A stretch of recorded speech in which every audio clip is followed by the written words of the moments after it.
Muy buenas a todos, bienvenidos a un programa más de Políticamente Incorrecto con Rubén Gilbert. En esta ocasión, muy buenas tardes, Rubén. Muy buenas tardes, Pablo. Encantado de estar nuevamente aquí en tu canal.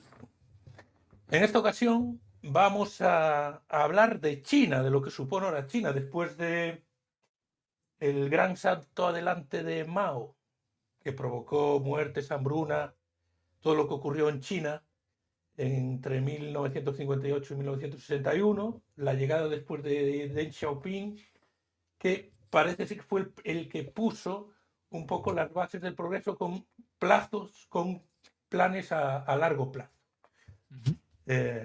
para acabar con el hambre y para introducir a China en la carrera de la tecnología, de la que ahora es un pionero, ¿no?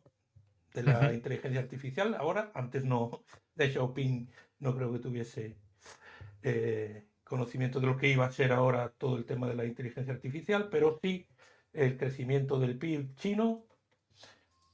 ¿Qué es China ahora? Muchos dicen, país comunista. China tiene de comunista lo que yo tengo Capitalismo de de fallar a Estado. mayor. Eso es, Capitalismo.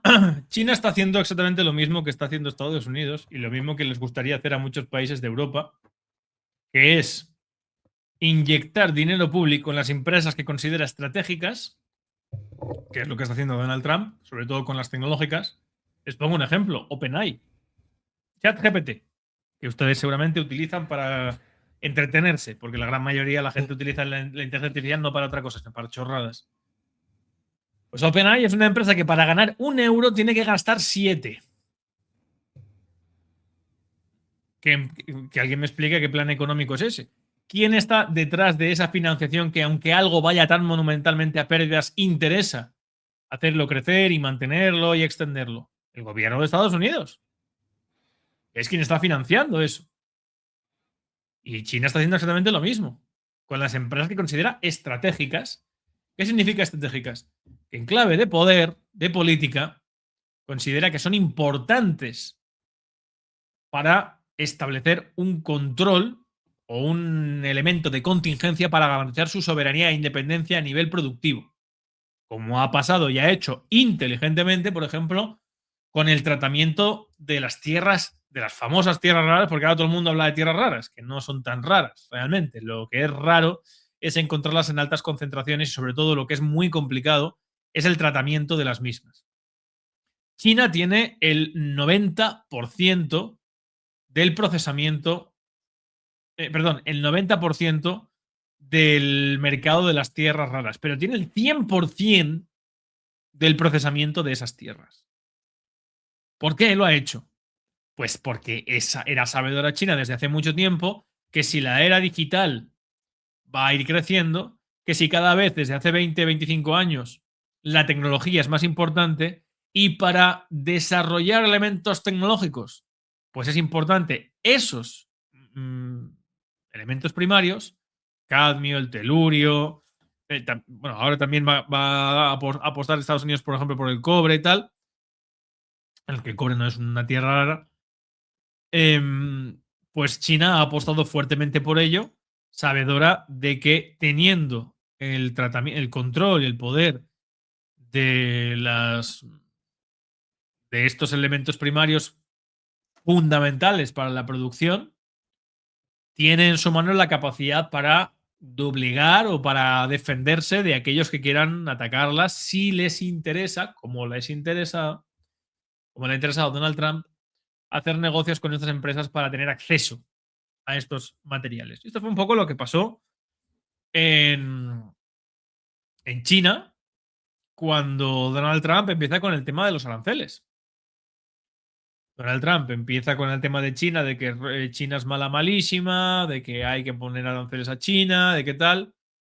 Primero llegaron a un acuerdo para acto seguido volver a plantear aranceles de hasta un 250% y coge el señor Xi Jinping y dice, ah, sí, bueno, pues te quedas sin acceso a las tierras raras, lo cual hace que no solamente toda la gran industria del complejo militar industrial, que es un gran pulmón productivo de Estados Unidos, sino todo lo que necesita microchips, todo lo que necesita elementos tecnológicos, todo Silicon Valley se queda sin la posibilidad de fabricar ni una pantalla, ni un monitor de ordenador. Y eso hace que Donald Trump tenga que viajar corriendo a Corea del Sur a reunirse con Xi Jinping allí para prácticamente suplicarle que lleguen a un acuerdo, que lleguen a un trato tal. ¿Por qué? Pues porque China entiende cómo funciona. Miren, nosotros no entendemos a China. Se lo digo claramente, no entendemos a China, porque hemos vivido sumergidos en una propaganda y en una desinformación constante. Pero China sí nos entiende a nosotros. Muy bien. Además, estamos hablando de la civilización más antigua del mundo. Cuando nosotros andábamos clavando a un señor en una cruz en Jerusalén, los chinos ya llevaban 2000 años de civilización. Y ya tenían su principal fuente filosófica que ha construido la tradición del principio de civilidad, que es lo que cohesiona la cultura china, que es el confucianismo, Lao Tse, Sun Tzu, Mencio, etcétera, etcétera. Con lo cual, aunque China en el siglo XX tuvo un papel de ser también nuevamente atacada, como durante toda su historia, tengan en cuenta algo muy importante, y es que China ha desarrollado su actividad política y geopolítica históricamente siempre a la defensiva. No en vano, uno de los grandes símbolos políticos, históricos y culturales de China es la Gran Muralla China, para hacer frente a los hunos. China es un país que nunca ha existido un nacionalismo chino. Nunca ha existido un principio político de derecho, de territorio y de expansionismo chino. La cultura china se basa en la población. Los chinos tienen conciencia de pertenencia a un todo por su pertenencia a nivel, digamos, como individuos dentro de un todo. Y sobre todo tienen establecida una filosofía que no tiene unas bases religiosas. No hay un poder divino supremo que de manera autónoma, como es Dios para los musulmanes, judíos o cristianos, es un juez y establece los designios del individuo y del grupo y del colectivo, ¿no? Es el propio grupo y el colectivo el que a través del respeto mutuo califica el comportamiento del individuo. Es el propio grupo el que establece la pertinencia, lo honorable, lo ensalzable, lo positivo y lo negativo de cada uno. Y es mediante la conducta del ciudadano ante sus semejantes cómo se construye el individuo de acuerdo con el principio de civilidad. Y la cultura a honrar dentro de China, dentro de la cultura china, el elemento, digamos, el modo colectivo de vivir de que debe regir la conducta de la sociedad es procurar en todo momento el beneficio mutuo. No dar o entregar lo tuyo a la comunidad, como sería, digamos, el reduccionismo absurdo, ¿no? De alguien que lo plantea como si fueran, no, son comunistas, no. Sino al grupo, a la pertenencia a la nación, al mismo tiempo que yo, dentro de esa misma nación, busco mi encaje en ella. Y no solamente la nación viva, sino la nación que ha cristalizado en lo que yo soy hoy, que son el culto a los ancestros. En China no se reza a un tío clavado en un tablero o a un símbolo o a una estrella o a una luna. No. En China se respeta y los ámbitos sagrados son para el recuerdo, para la conmemoración, para rendir, digamos, homenaje a la memoria de aquellos por los cuales yo estoy aquí. A mis padres, a mis abuelos, a mis tíos, a mis tatarabuelos.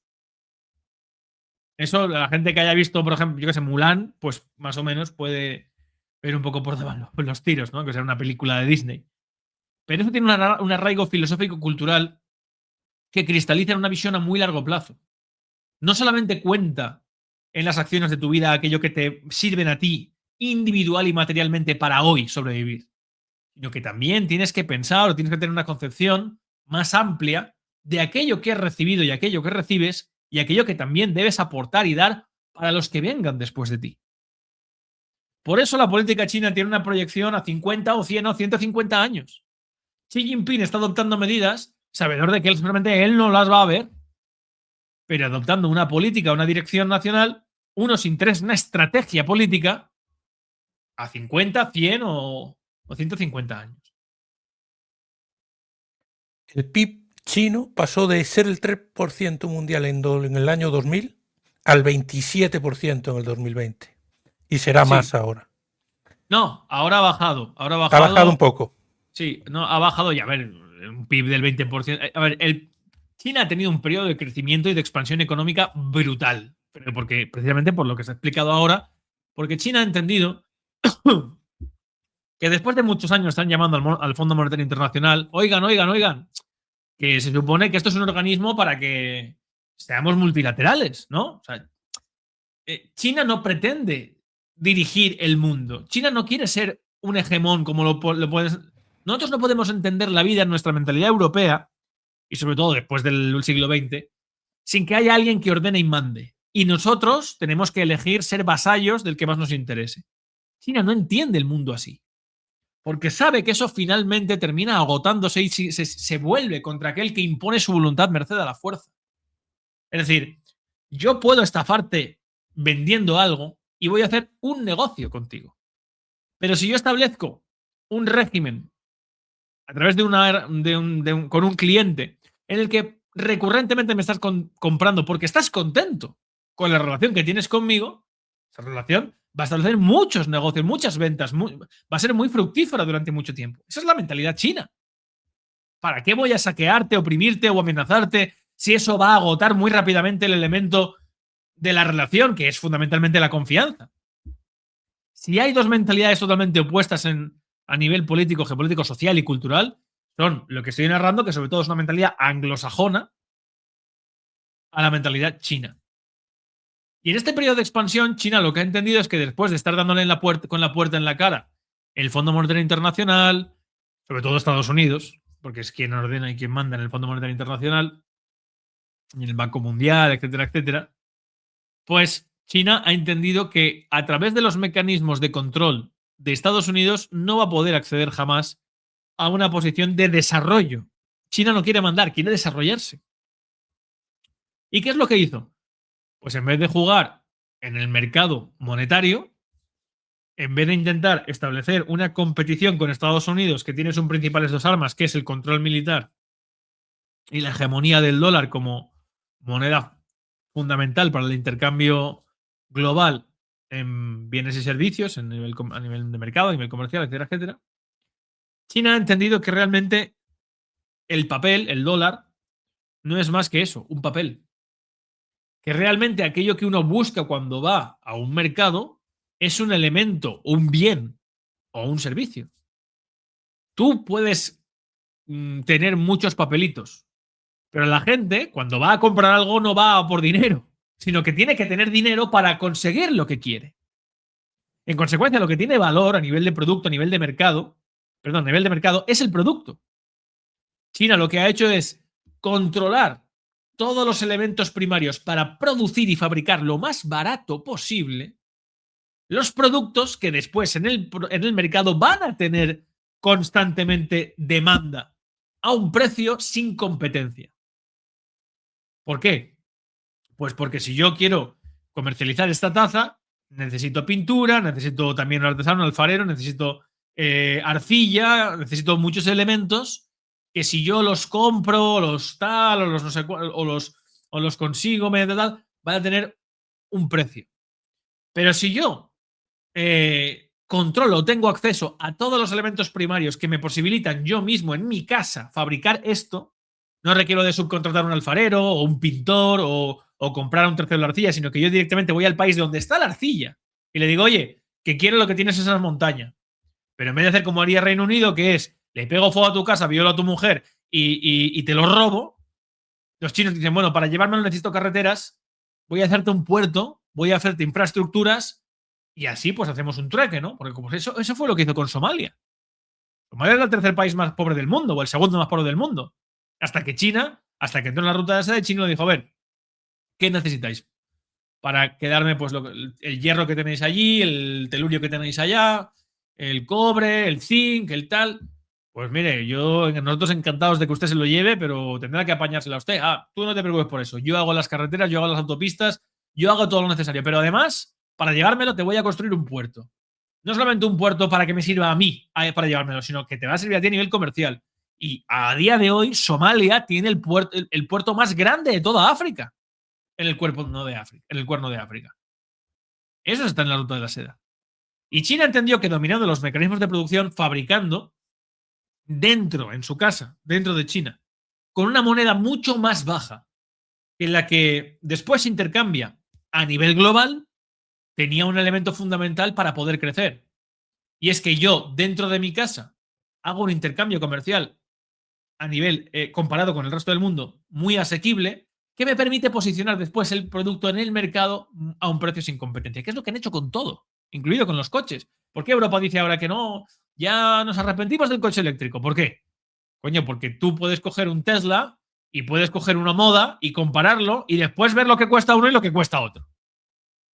Y eso es precisamente porque uno de los principios de Sun Tzu, por ejemplo, del arte de la guerra, es que aproveches las armas de tu enemigo contra él mismo.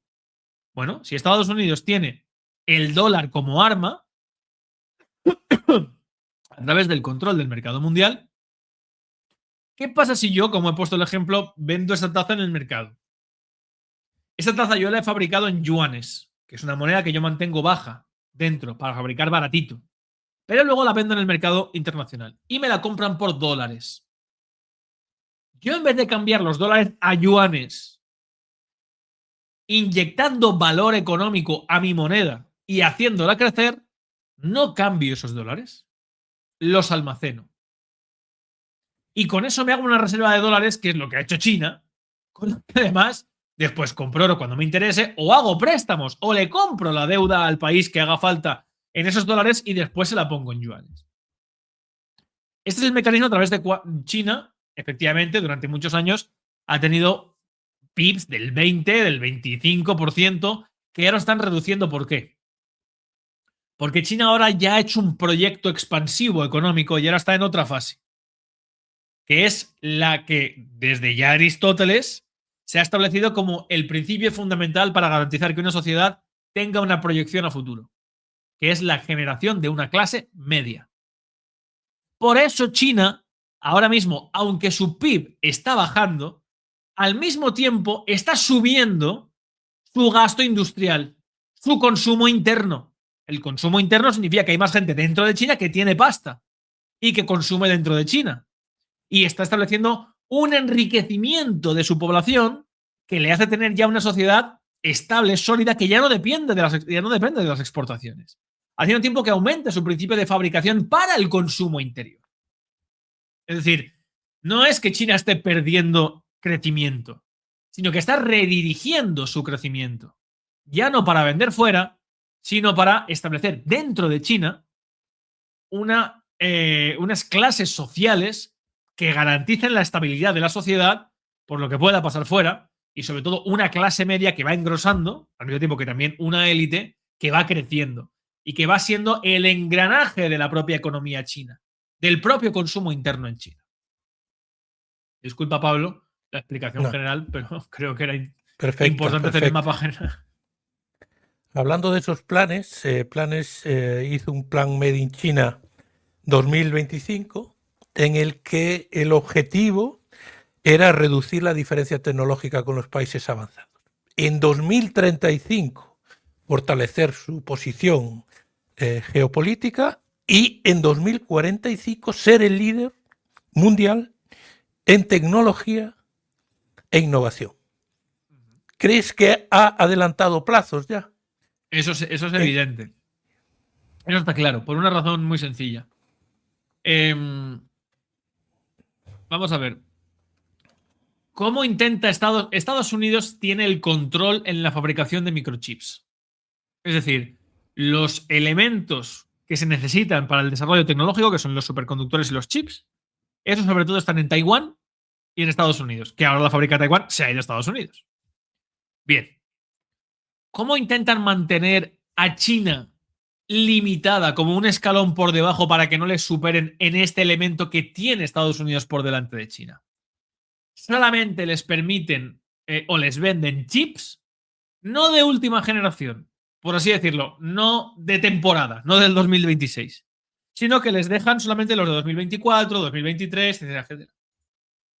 Así, con ese tapón, con esa sanción, es como Estados Unidos mantiene, digamos, pues se calcula que alrededor de unos 5 años por delante está Estados Unidos, en principio, de acuerdo con lo que dice Estados Unidos,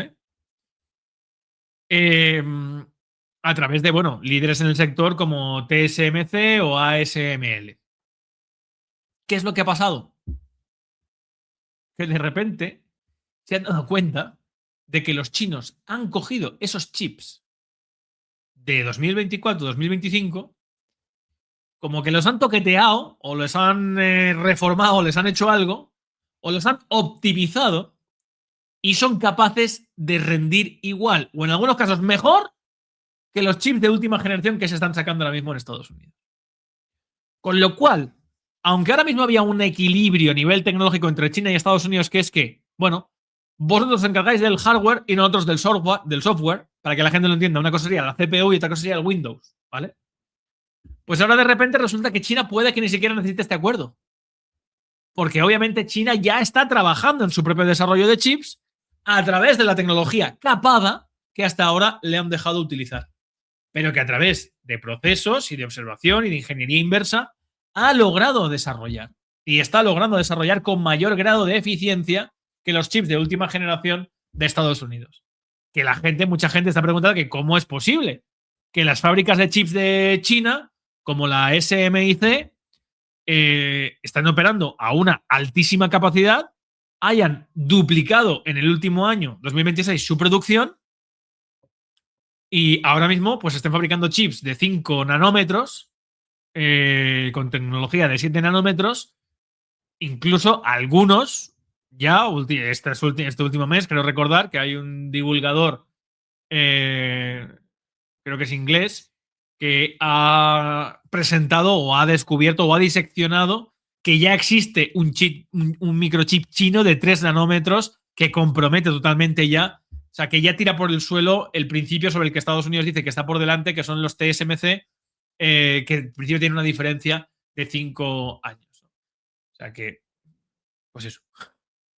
Bueno, China está fabricando más o menos 3 de cada 4 teléfonos inteligentes ahora mismo. Sí. Y vendiendo posiblemente la tercera parte de A mí ellos. una cosa que, perdona Pablo, a mí una cosa que me hace mucha gracia de todo esto, que es que la gente, uy, qué miedo. ¡Qué miedo! ¡Qué miedo que nos comen los chinos! ¡Que nos comen los chinos! ¿Sabes? ¿Te acuerdas de eso, no? Que alguna vez se escucha por ahí. Yo me pregunto, ¿por qué tenemos que tener miedo a China?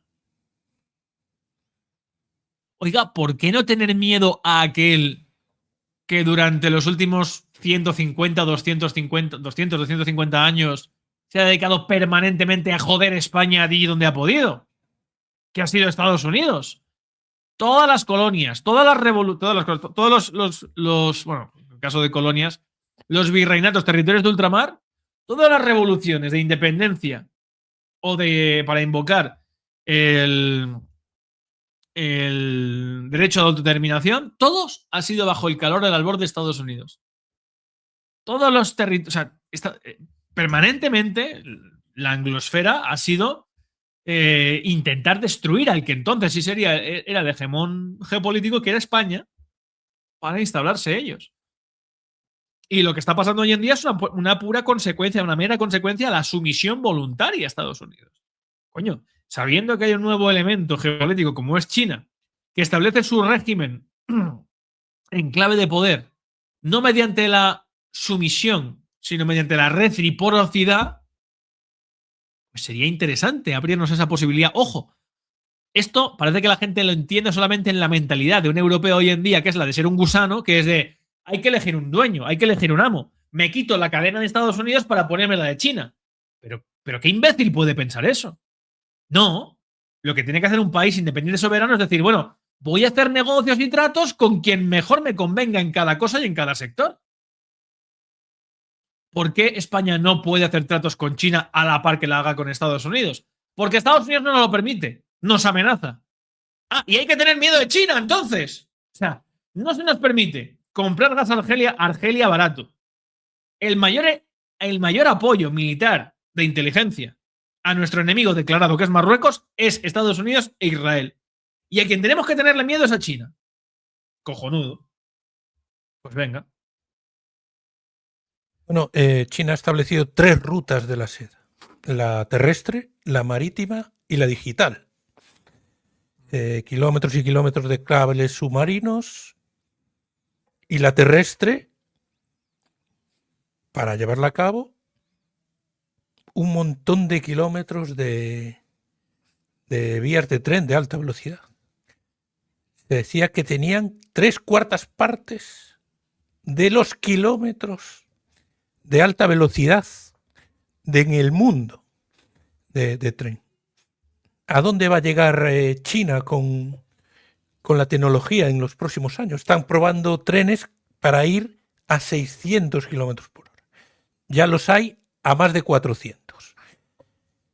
Bueno, venimos del accidente de Adamuz. ¿Qué diferencia en años hay con China ahora mismo? Aquí en Europa, en España.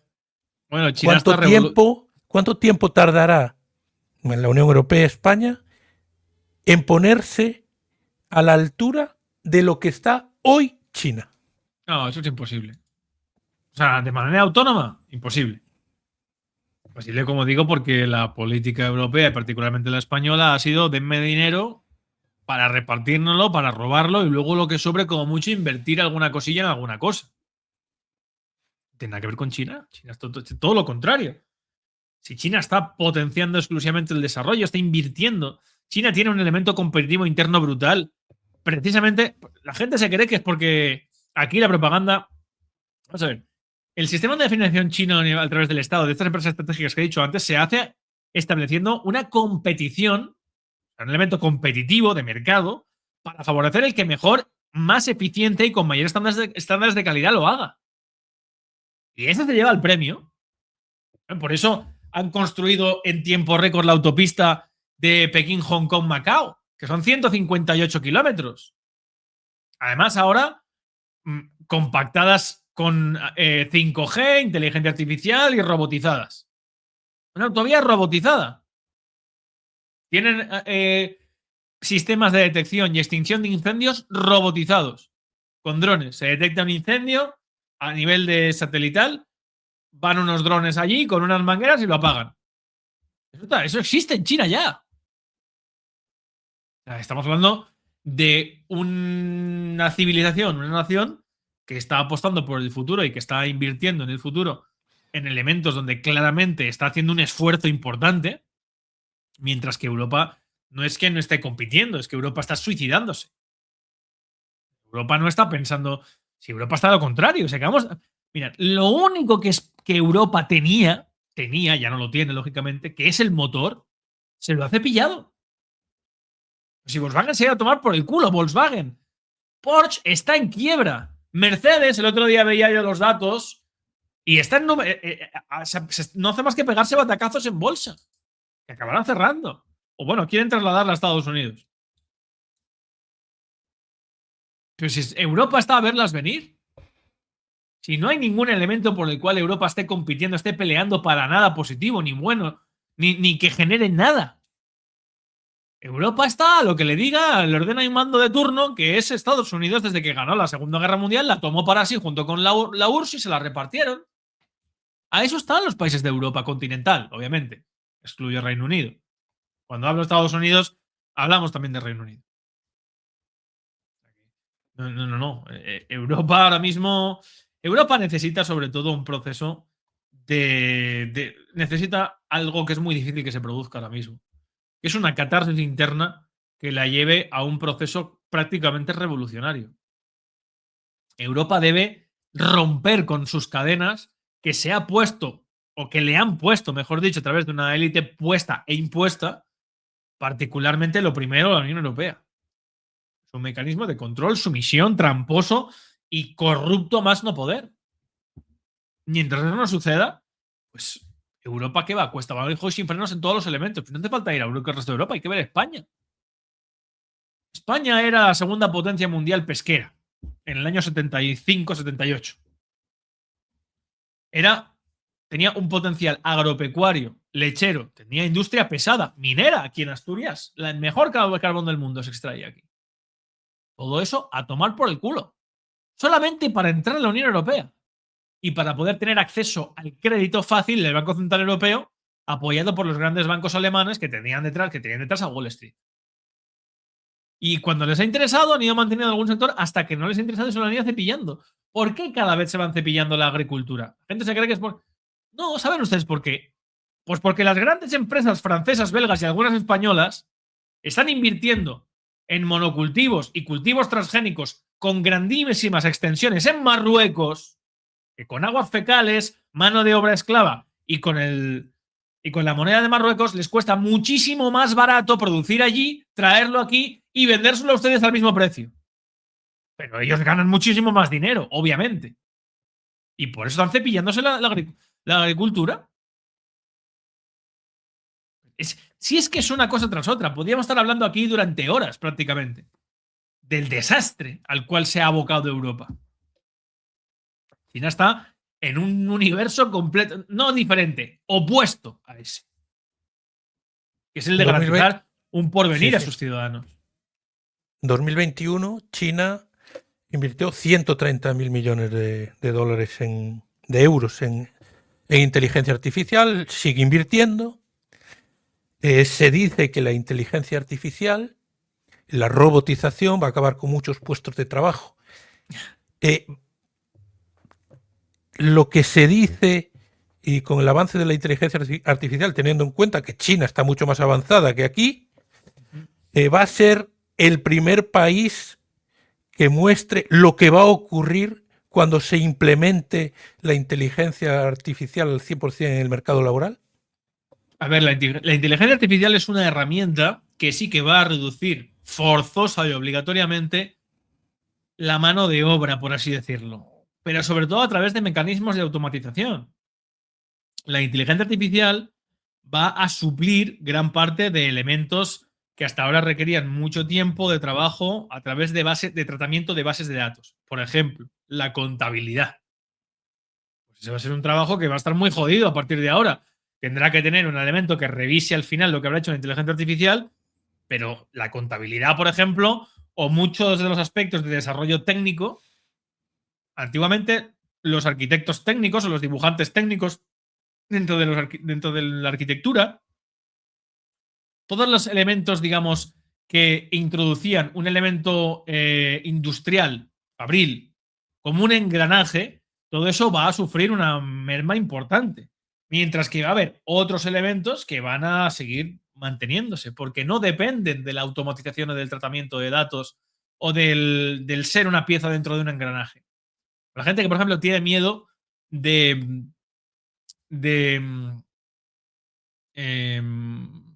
que desaparezca el arte, ¿no? El arte no puede desaparecer jamás porque el arte, por definición, es una expresión del ser humano. Es decir, si un robot pinta algo muy bonito, eso no nos impresiona. Nos puede parecer bonito, nos puede gustar, pero no nos va a estimular, que es la finalidad del arte, de la misma manera que la expresión de un ser humano.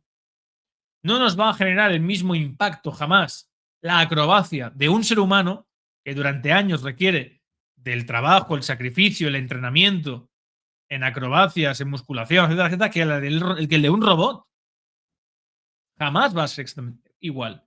Cuando no directamente todo aquel que requiere del razonamiento deductivo de manera forzosa para dirimir una cuestión, como por ejemplo un procedimiento judicial.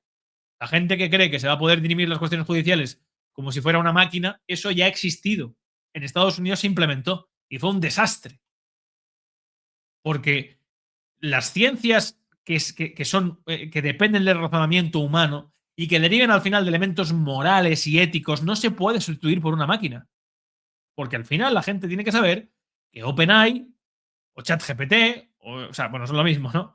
Pero Grok o quien cojones sea, no son más que bases de datos. Bases de datos que se van sofisticando en la ejecución. Y esa ejecución, por ejemplo, tú coges una foto de tu padre o de tu madre y le pides a la IA que le modifique, que le cambie el color, que le cambie el color de los ojos o que te lo ponga en una situación, ¿no? Pero la inteligencia artificial necesita forzosamente que previamente le pongas esa foto. Necesita ese contacto con la realidad, esa base de datos. Cuando tú le preguntas algo a la inteligencia artificial, la gente se cree que es como un supercerebro. Lo que estás preguntándole algo es a Google. La inteligencia artificial se nutre de artículos de prensa, de todo lo que se publica por parte del ser humano, parte del ser humano. Para resumir, la tecnología, queridos amigos, desde la rueda al fuego a ChatGPT, es una proyección humana.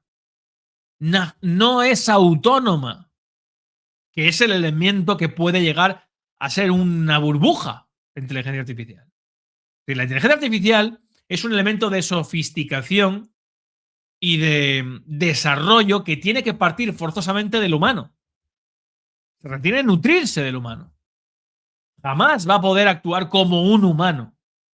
Podemos simular que actúa de manera antropomórfica, darle ciertos caracteres que físicamente nos recuerden, o podemos intentar o programarla para que se exprese como un humano, pero nunca va a ser un humano.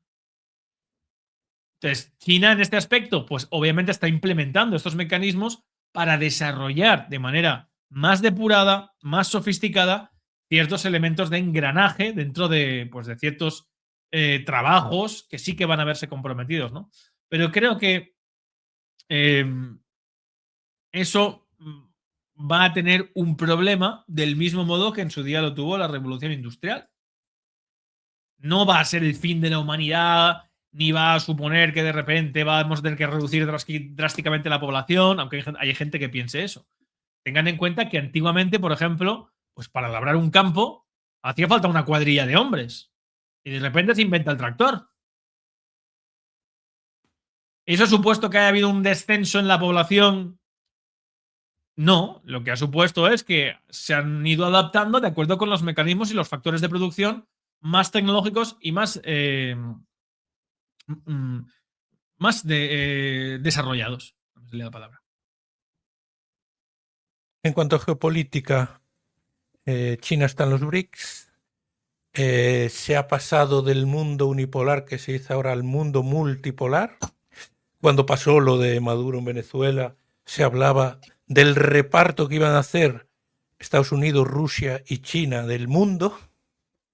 ¿Cuál es la posición china ahora mismo en el mundo desde el punto de vista de la geopolítica?